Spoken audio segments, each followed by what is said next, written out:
Hey everybody, welcome to the Ballet Rising videocast. Today I'm really excited to be speaking with somebody who's simply a really cool person. I really enjoyed talking to him.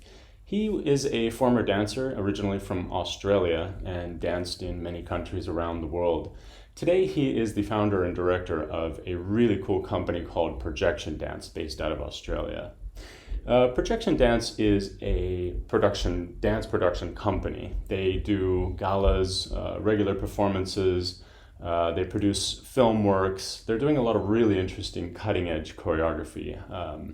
And they also do a lot of interesting works with young up and coming dancers. They have a program to help dancers transition from school into a more company lifestyle. They like to provide a lot of opportunities for these young dancers, young and up and coming dancers. So he's a really cool person. I really enjoyed talking to him. He has an incredible passion for dance and expression and life. So I think you're going to really enjoy this interview. So let's welcome Tim Podesta.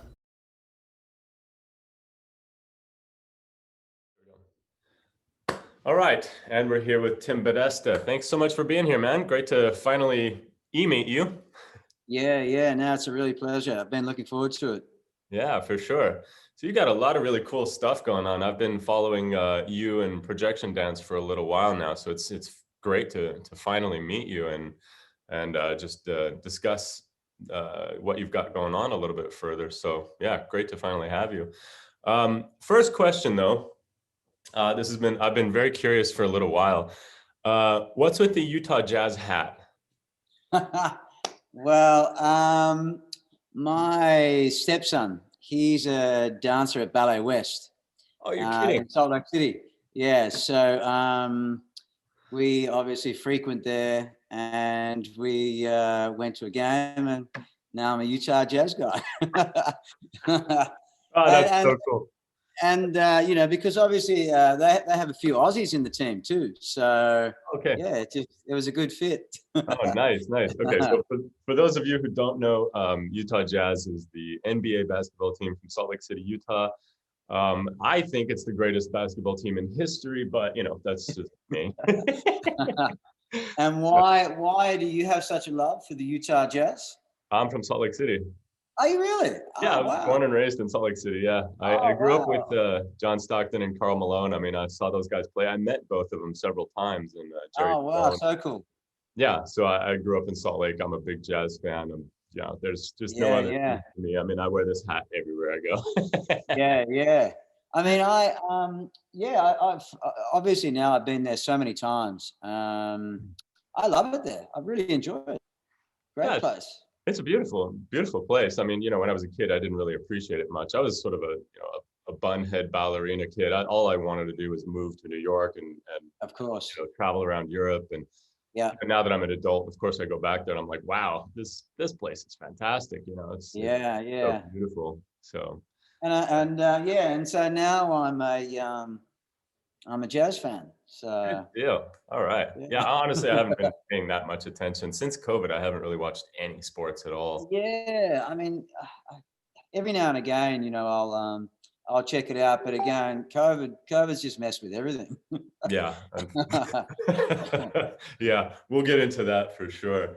But yeah, I'm really curious because, like I said, you seem like a great artist. You got a lot of really interesting things going on. Tell us a little bit about yourself, like where you're from and how you got into dance, and just the sort of backstory on that. Sure, yeah. So I'm from a country town. I was born in a country town in Australia, in Victoria, near Melbourne, Hmm. and I I just kind of, to be honest, I had no real direction. I was just kind of floating around and just trying to, I don't know, just nothing did it for me, kind of thing. Mm. And then I started doing drama, and I really enjoyed that side of it. And my drama teacher said, I think you should go and do some dance classes and learn how to be a little bit more physical. And I think it was kind of, I was always very, very active. I love sports and I love training and all of those kind of things. And I love drama. And then when I started dancing, it kind of the two just made sense. Mm. And it all happened very, very quickly. I was 16, turning 17, so I started very late. But I think I was really lucky in that, you know, the moment I found it, I just loved it, you know, and Yeah. so that really really pushed me to work hard. I'm the same. I'm very short, and so that presented other challenges in terms of starting late and then having to, you know, be good enough to be a short dancer and be a successful dancer. Mm. Um, but it was really, yeah, I'd been dancing 6 months, and I went to Melbourne to do some little course kind of thing. And Galen Stock, who was the director of the Australian Ballet School at the time, had seen me and said, "Look, I think you've got something, and if you really want to do this, then you've got to do it now." Mm. And so I said, "Let's do it," kind of thing. It's interesting Um, that the height is such a thing, you know, because I remember when I was younger, a lot of people were like, "Oh, you know, I was a late bloomer, you know, very short for my age," and everyone's like, "You know, you're going to struggle a little bit because you're short, you know, da da da da da." Eventually, I'm actually quite tall for a ballet dancer, 6'2". right. But yeah, it's funny because people really peg people in a hole that way. And actually, if you look around at most of the top male ballet dancers around the world, they're actually not very tall. I'm Yeah, a that's good right. head taller than most of them. I've gone to some of these big galas and danced with all these, you know, big internationally renowned dancers, and yeah, I stand out quite a lot. So I was Yeah, like, for okay, sure. there actually is nothing wrong with the height. It seems like nowadays most big companies are pretty mixed. You know, you'll find a whole variety of different sizes. So That's yeah, right. Yeah, it's always kind of it seemed is. funny. Yeah, totally. And I think it is, you know, as you know, it's stylistic. You know, companies are like anything. You go through phases, and Mm, I think particularly within Australia, kind of, and other countries, particularly I think Australasia, you know, there was very much this idea of trying to replicate a Paris opera model. mm, You know, even in terms of the way technique was taught and then performed. It was very, very understated. You know, that very kind of measured. yeah, And for me, again, I think in ways it was good because having started late, I really required very strict technique. You know, this is what we need, kind of. But then in other ways, obviously being a shorter dancer, you know, I had to go about learning, you know, how to do big jumps and things like that. That is expected of, you know, well, now male dancers in general, but particularly at that time, shorter dancers had to, you yeah, know, I was always doing jesters and corsairs and all of those kind of things that required a bit of wham bam. yeah, Um, yeah, but again, you know, it provided me with so many different opportunities being short also. Back then too, I couldn't stand in a line in a quarter ballet. So you know, things happened very quickly. You know, within 4 years of starting dancing, I was doing soloist roles, um, great. which again, you know, if I had been average to normal, it just wouldn't have happened. Yeah, So yeah, and I think too, you know, as I'm very driven, and I love I love mixing it up however I can. And I think the challenges that were kind of presented for me, having started late and being short, are kind of, I suppose you could say, ignited that idea of, again, let's go hard and achieve whatever it is we put our mind to, kind of thing. yeah, yeah. It's interesting to see that dynamic because sometimes when you just have a little bit of an I don't know how you say that.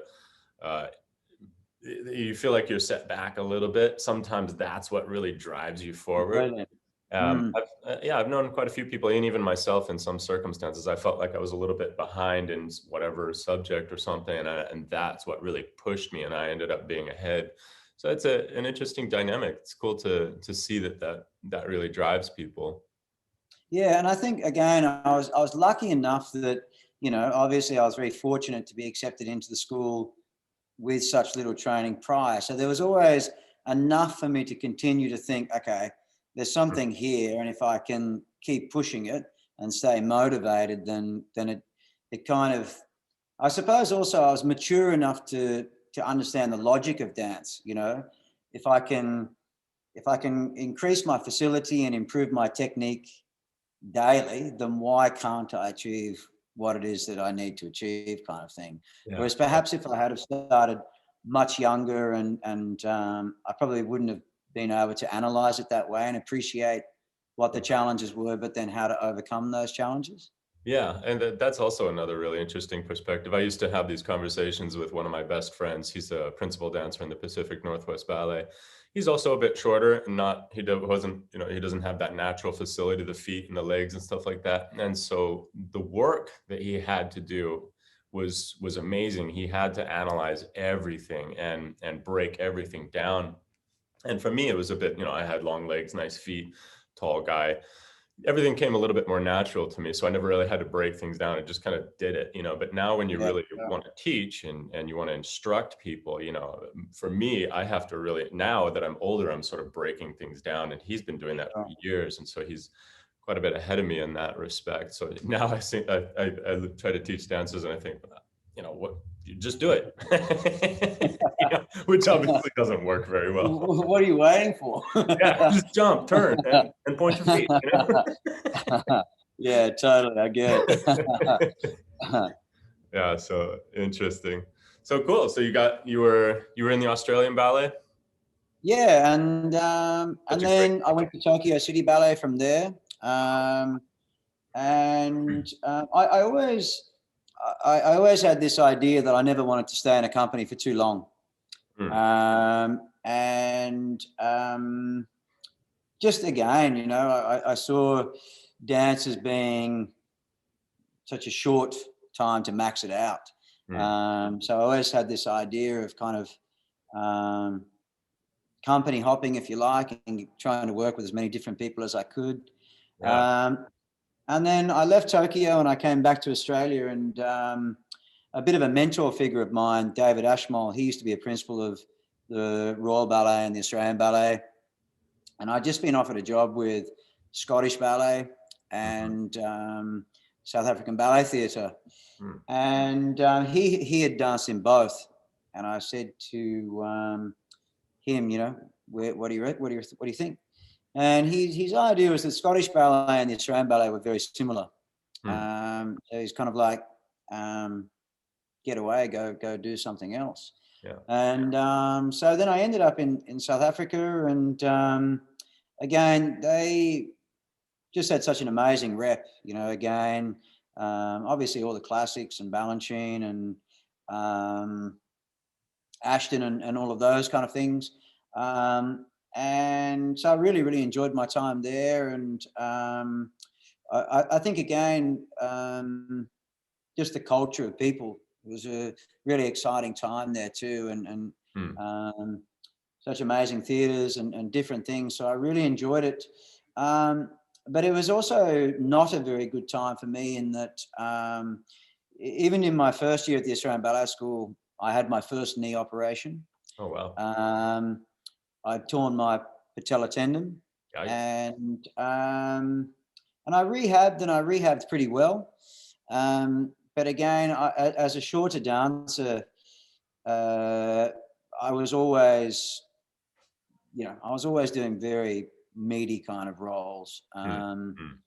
And I was always one of those dancers too. And I look back now, and I was just young, and I was hungry. I was just really, really ambitious, and I loved what I did, and I did full class every day, no matter what. And now I look back and I just think, I should have been more mindful and yeah, well, we all look back a little bit like that. Yeah, but I really, but at the same time, I just loved what I was doing. I was doing so many awesome things, and anyway, I ended up. Sorry. And travel and really dancing in a lot of really. That's right. I was living the dream, kind of thing. Yeah. I mean, Japan, South Africa, Australia. I mean. Yeah, that's right. Yeah, exactly. And having said that too, I was doing all these roles that I dreamt of doing, or that I'd been practicing since being a teenager and things. So And then I came back to Australia for a holiday, and I went out with some mates for some beers, and I went home that night, and the next day I ended up in hospital. I'd been taking so many painkillers and anti-inflammatories, and it just ended up with a stomach full of ulcers. Yeah. And at that stage, it was a little bit like I'd already, as I said, I'd already had surgeries, and that was the first time that I kind of thought, what am I doing? I could handle the pain in my knees, but when I ended up in hospital in that situation, it kind of made a click kind of thing. Yeah, that'll change your perspective quickly. Yeah, and it was at that point that I did decide I'm not going to dance anymore. And then, but I mean, I think it's like most people, I didn't know what I was outside of dance. I was a dancer, and I loved what I did, and so I kept coming back. The workload intensity would increase, and I'd end up hurting my knees again. So it was just something that I couldn't sustain, and I was in so much pain that then was just completely overtaking the passion that I had for it anyway. Yeah. So then I started doing a lot more contemporary dance, which I enjoyed, but to be honest, it didn't really fulfill me the same way. I think it was just, I don't think again that it was contemporary dance. It was that I just hadn't felt like I ticked all the boxes that I wanted to tick as a ballet dancer. Yeah. And so then I was left kind of thinking, what do I do?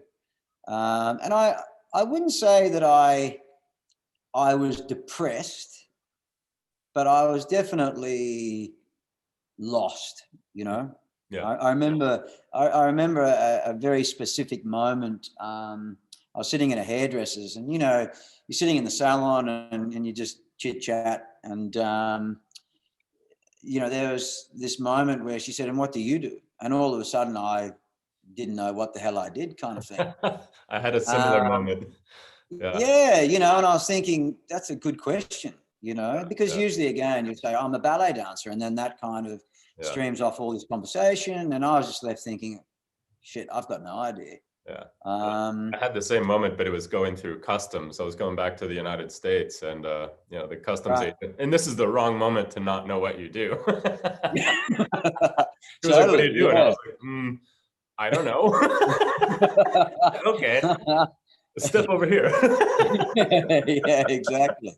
Yeah, completely. And I mean, it's odd though, isn't it? Because I mean, it's not only that it's your job, you are identified as Tim Podesta, the ballet dancer.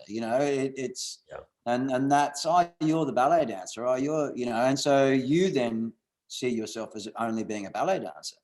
And obviously, again, for me too, all of my friends were dancers, and so then they would still be going off on tour and doing all of those kind of things. And so then again, I was left figuring out, well, what to do now. And that kind of, I then started to, again, it wasn't that I was necessarily passionate about it, but I thought, well, I want to know why my body was breaking down.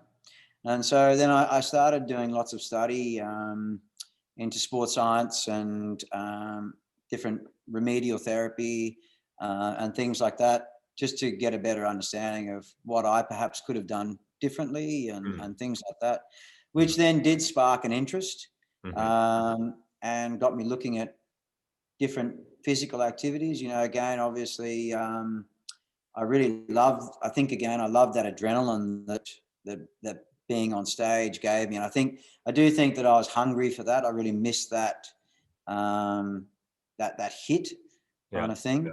And so I started running marathons. I started bungee jumping and skydiving and motorbike riding. And, at the time I just thought it was just me kind of looking for different things. But I think it was that it just gave me that hit again of, Yeah. wow, I'm pushing myself. Yeah, I think it's extremely important for dancers going through that period. I discovered it pretty much in a very similar way to you, of just keeping active, just keeping Mm, your heart rate really. up, getting out, being physically active really goes a Yeah, long way towards at least giving you some sort of that adrenaline that you miss. Unfortunately, totally. you see a lot of dancers who kind of don't know what to do, and then you lose that activeness, and that can just Totally. take you on a downward spiral. Whereas if you stay active, physically active, and you stay hungry to search for something, eventually you'll find it. So That's yeah, right.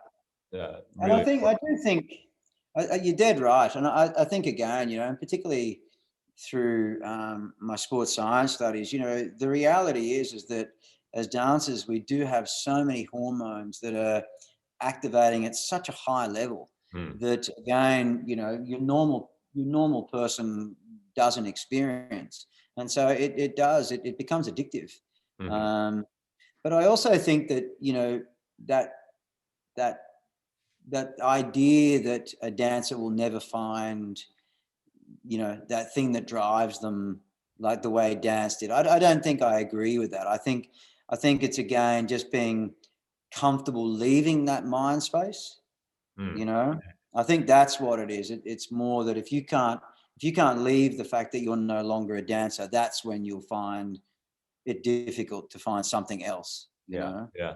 I mean, we Um, all have a lot of passions and ideas, and when we're dancing, we don't get the opportunity oftentimes to really explore those interests and ideas and hobbies and things like totally. that.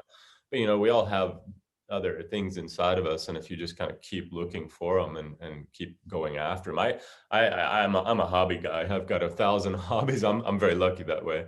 And I just explored all of them, and I'm saying, Yeah. okay, Awesome. what fits and how does it fit and where does it fit?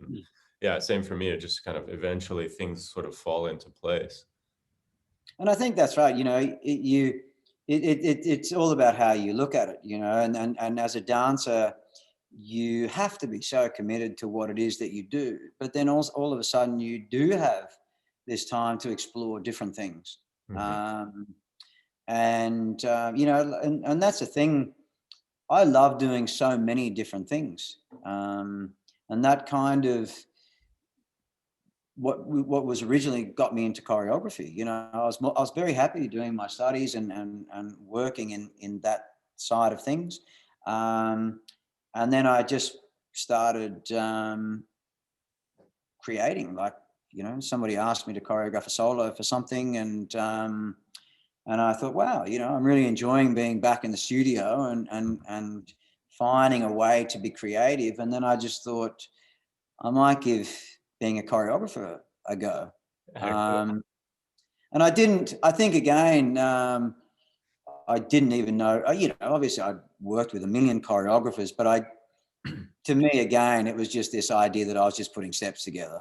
Um, and then, yeah, kind of one opportunity followed the other. And I, I, I always, I like choreographing both modern and classically.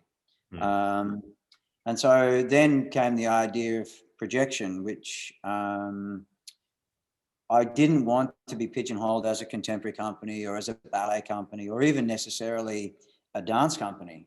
More than anything, I suppose I look at it more as a production company as a whole.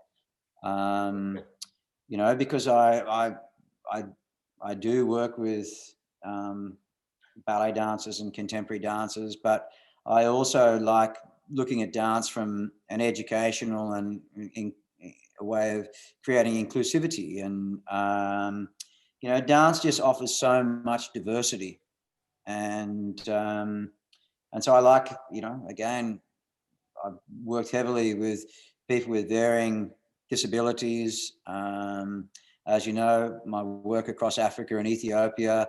Um, there's just all of these things that I love doing, that I wanted to create a company that would enable all of those things without me being pigeonholed as anything in particular. Yeah, yeah. I mean, it seems like you and I have followed a very similar sort of trajectory and path, you know. It's like I didn't want to be pigeonholed. Like I'm a ballet teacher. I love teaching ballet. Super fun. You know, it's a very rewarding and fulfilling thing to do. But I don't want to just be a ballet teacher, you know. Mm. There's just a lot of different things for that I'm interested in as well. And so for me, yeah, ballet rising is my way of sort of pulling all of those interests into something. And it's not one thing, it's sort of many things, you know, it encompasses Yeah, all those things. So yeah, it's really totally. cool. So yeah, tell me a little bit more about what you guys are doing with projection dance, because yeah, you've got a lot going on and a lot of really interesting, really cool things. Yeah, I mean, it's quite crazy, and I, you know, I suppose it's one of those pinch me kind of moments, particularly because, you know, in the current climate, you know, and even pre-COVID, starting up a dance company never seems like a good idea, kind of thing, you know. Um, but yeah, you know, I think again, I'm just lucky that I can function on multiple levels. So again, I can go into a ballet company and create a work. I can go into a contemporary company and create a work. And I always try to find ways that I can link one project to another. Mm, So for example, again, with our work in Ethiopia, we were already working on multiple ballet galas. Um, and so it just kind of a conversation started with a colleague of mine, and you know, it just made sense. Let's grab these people, take them to a place that they've never been and wouldn't usually go, and we'll put on a gala here, kind of thing. yeah. Um, and it's the same. It's the same in Australia. You know, at the moment, we're working on I'm working on a festival that's coming up this weekend. I've got a new production of Cinderella. I have a ballet gala that's touring in June. I have two film projects, one that I'm working on within Australia and one that I'm working with dancers internationally.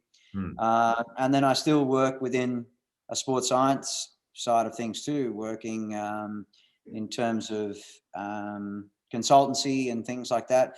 But it always comes back to what projection is, yeah, kind of thing. yeah. Nice. Mm. And you have I saw you have a program for young dancers as well, like sort of teaching young dancers about how to sort of approach their careers and things like that. Yeah, definitely. And that again, I think,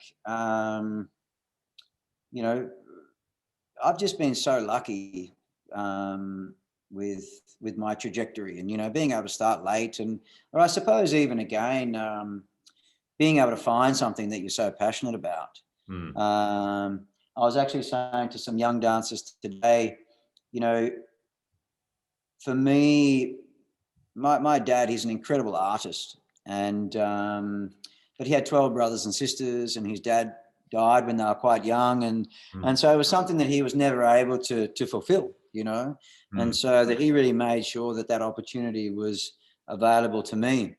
Um, and I think again, you know, being able to have those opportunities, and you know yourself, you know, being a ballet dancer is hard, but it's still such an amazing life. Mm. um, you So know, even the fact that, you know, at the end of the day, ballet is what's created our connection, you mm, know, and you meet so many amazing people who inspire you and who get you to look at things critically, and you know, like again, career aside, it just provides so many eye-opening moments for you. Um, mm, and so it's important to me again that young people get that opportunity too. And so we have a vocational dance program, and again, Projection has a huge outreach program for people introduce people to dance for the first time, um, talent identification programs and things like that. yeah, that's great. Just again, you know, they'll then if I'm having a gala or something, then they get to mix with the stars, and you know, meet these people that they look up to, and aspire to that. You know, dance in Australia, it's very challenging. We're such a huge country, but we have so few companies. Mm, because again, ballet in Australia, it's still so young. It's like 60 years old, ballet. Oh, okay. So it's, you know, we're, as everybody's aware, we're such a hugely sport-driven country. Yeah, Aussies are great. Yeah. And, you know, again, like culturally, you know, have you been to Australia? Have you been? No, never. I went through Sydney Airport on my way to New Zealand once, but that was it. Right. Yeah. Well, we've got to get you here. I mean, again, it's such an amazing place with so much to offer. Yeah. But again, artistically, we're still catching up, kind of thing. But the other thing is, though, is that there's so many ballet schools. It's insane the amount of ballet schools that are in this country when you consider how few professional companies there are, and then also how far away we are from Europe and the States and things like that. Yeah. Well, so again, I see projection as being able to kind of offer opportunity to younger dancers. Yeah. Well, it's quite amazing though, because what few companies you do have down there are actually very good. I mean, Totally. Queensland Ballet and I mean, the Australian Ballet is one of the best ballet companies in the world. You know, you see dancers all the time. You're like, wow, you know, fantastic. That's right. It's amazing, and you know, we have awesome facilities. You know, and the other great thing about Australia is we have space. You know, so again, you'll be in London or New York or something, and studio space, it's like gold, you know, and that's even with a big pole in the middle, and, you know, whereas in Australia we just have so much space. Like, you'd be amazed at the amount of beautiful studios that there are in this country. So, you know, it is, and like you say, Queensland Ballet is doing amazing things. The Australian Ballet are always doing awesome things, and now with David Holberg taking over, you know, it's got a new, fresh kind of revitalized feel about it. So there's you know, there's heaps happening, and there's heaps to inspire dancers. It's just at the end of the day, the difficulty is, again, you've got so many ballet schools and so few companies to feed into, basically. Yeah, and it's an interesting thing. I mean, I experienced this when I was dancing in Seattle, which is out in the western part of the United States, and it just felt so far. It's a great company, great city, you know, lots of space, you know, everything was fantastic, but at the same time, I felt so far away from the rest of the world. You know, you're a good long flight from New York or London or something like that. And I mean, Australia is as I found out on my way to New Zealand, it's way out there. It's huge, isn't it? Yeah. I mean, I once, I mean, I have flown from Australia to London, gotten off Heathrow and gone straight to the Opera House to rehearse. Oh, wow. Yeah. No way. I once had to, I flew from Australia to London, and it wasn't planned, but things got changed mid-flight. I went from Heathrow to the Opera House for a meeting, back to Heathrow, and then flew to South Africa. Oh, wow. Yeah, that was like, okay, you got me beat. I was on tour in London and then had to fly back to Seattle, and then immediately caught a flight over to Tokyo and then had a performance. But I think that's still pretty big. That's pretty big. But yeah, I think you got me beat by quite a few miles. I think that's the other thing. So many people forget how far Australia is away. Yeah. You know, you're talking about ultimately sitting on a flight for a day, you know, 24 hours. Yeah. It's huge. Well, I mean, Australia is obviously very close to New Zealand. And I remember sitting in Wellington. I was with a friend of mine who's from Madrid, Spain. And we were sitting in Wellington, New Zealand. And I realized that we were at the exact opposite point of the planet from Madrid. Literally, if you drill a hole right through the center of the earth from Madrid, you'll end up in Wellington, New Zealand. I was like, you could get in a plane from Madrid airport and fly in any direction you want. As long as you go straight, you will end up in Wellington. That's crazy, isn't it? Wow. 2 full days to get there, and I was just destroyed. And I had to get off the plane, and we were rehearsing in the middle, somewhat elevated, which is a very difficult ballet. But I was, wow, this is something. Yeah, I mean, it's it's a good thing and a bad thing at the same time. You know, it's like you're so far away from the rest of the planet, but at the same time, you're like, okay, you're really isolated, which is actually kind of nice in some ways. Totally. And I think that's the thing, because, you know, I was working in London so much again pre-COVID, and my wife and I, we talked about it, you know, should we move to London and things like that. Difficult because our families are in Australia, obviously, and it is so far away. But it's just so nice to be able to come home and be away, you know, Yeah, have that be able space. to come, just to come to my own studio, and you know, it keeps you fresh, kind of thing. It's nice. I love getting to London. I love, you know, again, it's so vibrant and there's so much happening. But then you do feel like you need to go, okay, I need to take a step away, kind of thing, and particularly after creating a work, you know, you're so drained, and you kind of, I almost need to numb myself. You know, everything is just sensory overload, and then you just want to kind of go, okay, and now I'm going to go and do nothing for a little bit. And Yeah, Australia is so perfect for that, because it's so, you know, you'll be in Melbourne and then literally an hour and you're in the middle of nowhere. And it's so beautiful to have that. yeah, I can imagine. I mean, like, you know, I'm from the United States. Obviously, we have, you know, from Utah, we have a lot of that outdoor open wilderness. You know, Yeah, of and course. now living here in Totally. Europe, it's a bit like I do miss that a lot. And I mean, Australia is times 10 over the United States. I mean, those national parks Yeah, in the United States are little teeny city parks yeah, in comparison to what you guys have got. I mean, totally. that open wilderness is just really spectacular. We did my wife and I actually, we drove from Utah to Vegas. Oh yeah. I'd never done the Vegas thing, so I thought, got to go to Vegas. But that was also good. You know, we Yeah. stopped along the way, and again, a very different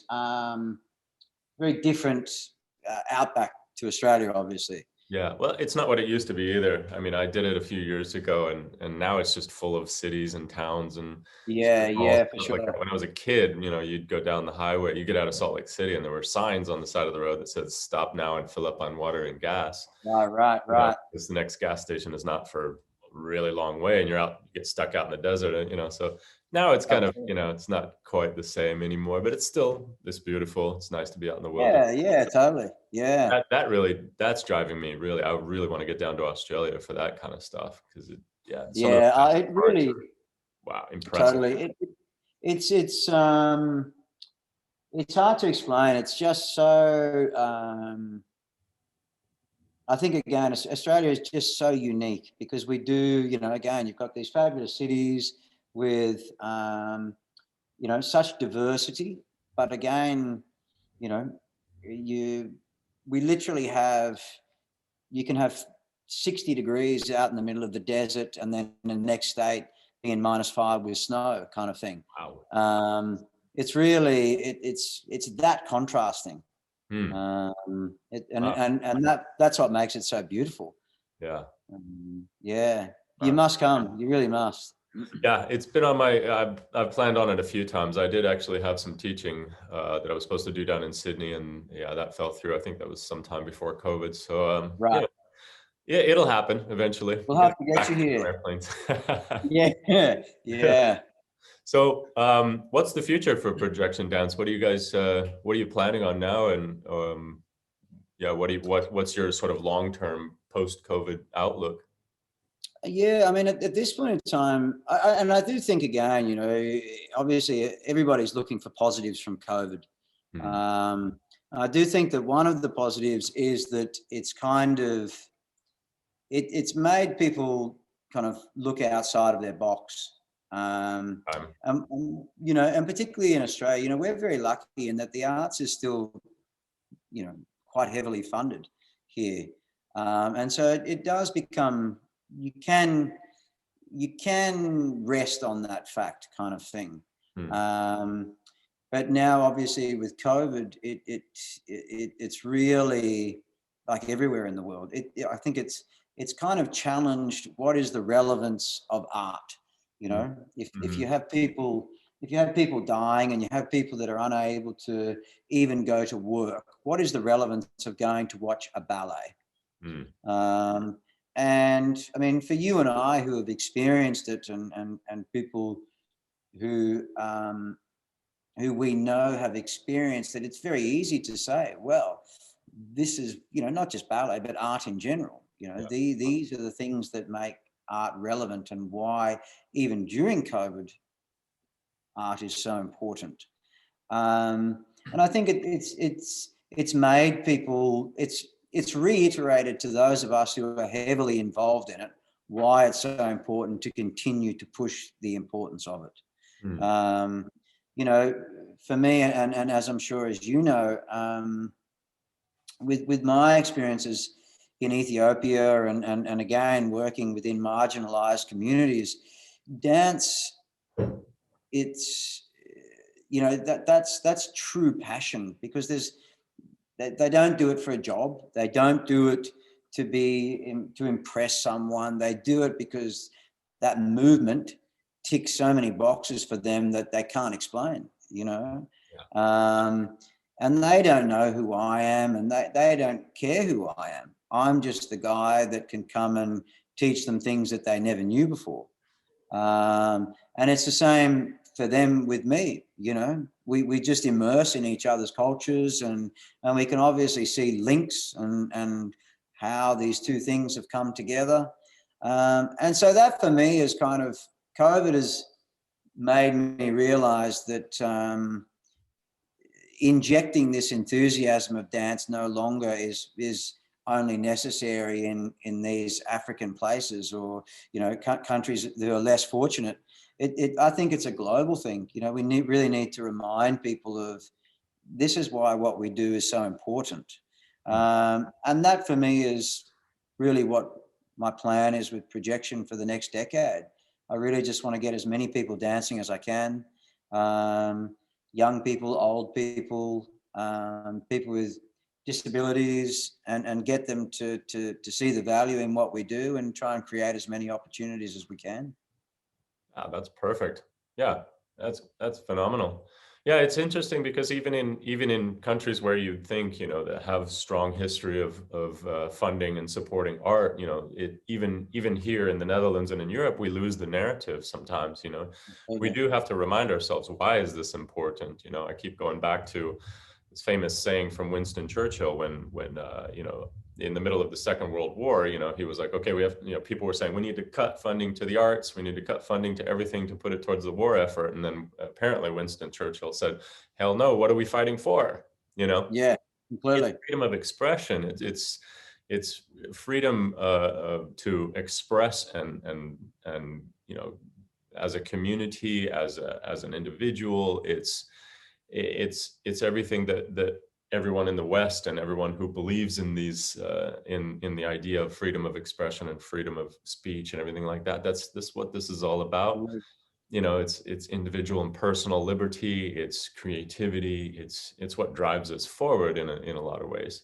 So yeah, it's yeah, totally. Yeah, you're dead right. I mean, I think the challenge that we have again is that, you know, dance, and I think it's gone beyond just ballet now. You know, ballet was always seen as an elitist art form.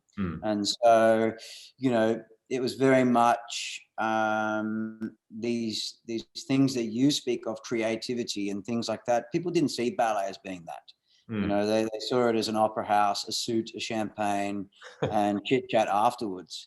But I think now that I think that perception has spread.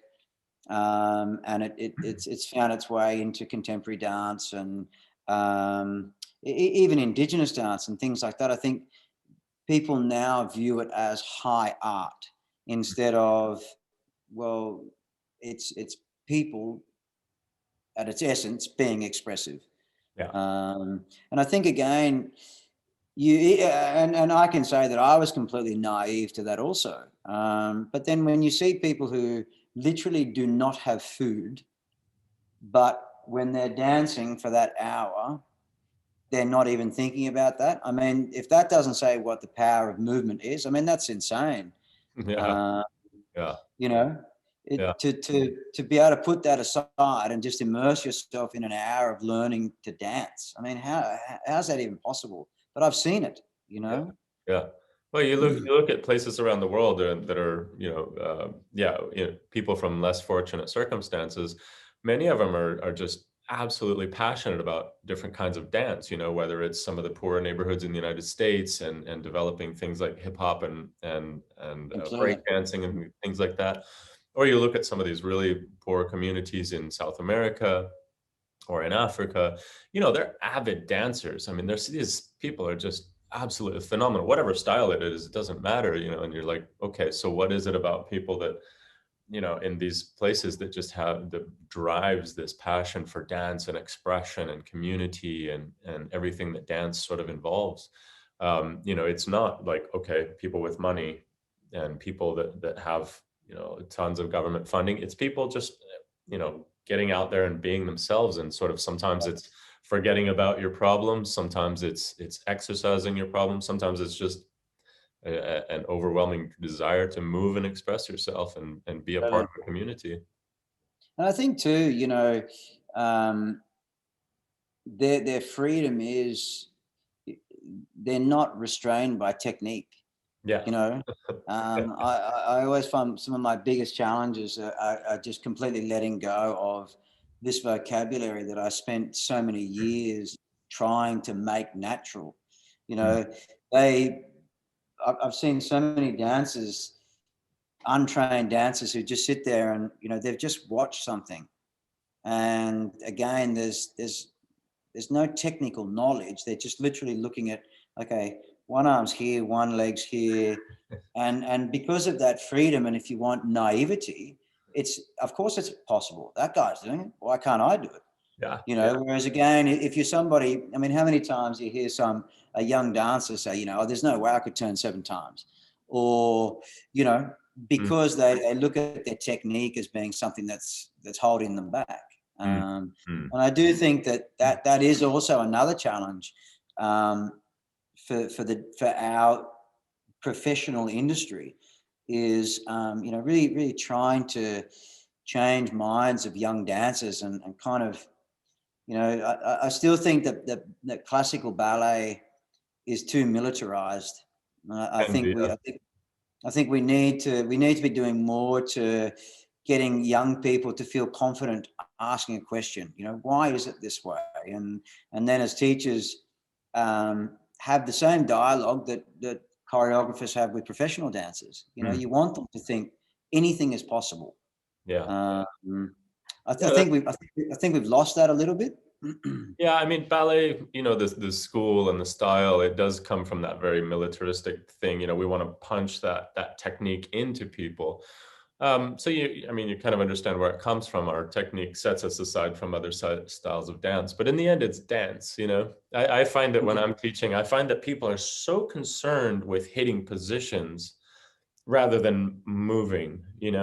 And it's that idea that I must be in the perfect position that gets people to sort of dance very, very stiff, and you lose dance. I'm like, this is a little reminder, everybody. It's movement. No, that's right. Yeah, because again, at the end of the day, you've got so many people traveling the world now, and so really, there's no such thing, I don't think, anymore. Well, there certainly won't be over the next 10 years of a specific school having a specific style. Yeah. It's so widely spread now. But and while that's good, it's still, though, a drumming of technique. And so then that's why, while you've got so many amazing dancers who can do so many phenomenal feats, it after a while, even for myself, so heavily involved, it's just kind of, whereas you look at those people like Baryshnikov and Nureyev, now I look back at these people, and it's so raw. There was, of course, there was obviously such incredible attention to technique, don't get me wrong, but technique was the vehicle to achieve individualism. Yeah. It wasn't to be like, you know, like my era, if you were to ask somebody, everybody wanted to be like Brishnikov. Oh yeah. Brishnikov wanted to be, you know, I want to be the man kind of thing. Yeah. And I think, again, you know, while it's obviously great to be inspired to people and aspire to that, you know, teaching young people to go, well, that's good, but you know, you could be you, you know, you could be more kind of, Yeah. Yeah, that's a great lesson. That was a great quote that you had as well, that the technique is a sort of a vehicle to reaching something else. It's not the end goal itself. Yeah, that's right. Yeah, I think that's fantastic. Well, man, this has been a great conversation. I really enjoyed talking to you. Yeah, do you have anything you'd love to just say to the whole world right now, to just, you know, anything you'd love to say to people about yourself, about art, about projection dance, anything you want to? I think, again, I think it's, we've just, again, COVID's highlighted just how much as artists we need to continue to back each other and support each other. You know, again, look at how easily we've spoken now for nearly an hour. And again, it's art that's created this dialogue. And it's so nice to know that you can connect with so many people around the world who have or had this link, but it can then just expand to talking about Utah jazz and you know, because the reality is that there are many dancers right now who are struggling and who need to try and find to talk about something other than the fact that they're unable to dance. They don't know when they can dance again. You know, and so it's nice to be able to just talk with somebody who knows what you're going through, but then not necessarily have to talk about it either. Yeah. And so I think, again, you know, it's just striking conversation and feeling confident to reach out to someone and just talk shit for an hour to forget about it, you know? Perfect. Yeah. Awesome, man. Yeah, really well said. This conversation has been I've got a big list of quotes. That's Yeah. Cool, man. Awesome. Yeah. No, it's really been great chatting with you, hey, and I'm always following what you guys are doing with Ballet Rising, and it's really, really awesome. So cool. it Thanks so much. inspired me. Yeah. Great. Well, I look forward to talking again. We'll get into some more specific, deeper subjects, and I'm really looking forward to meeting you in person. So hopefully we can do that soon. Yeah, definitely. Awesome. Take care. Cool, man. Thanks so much. Ciao.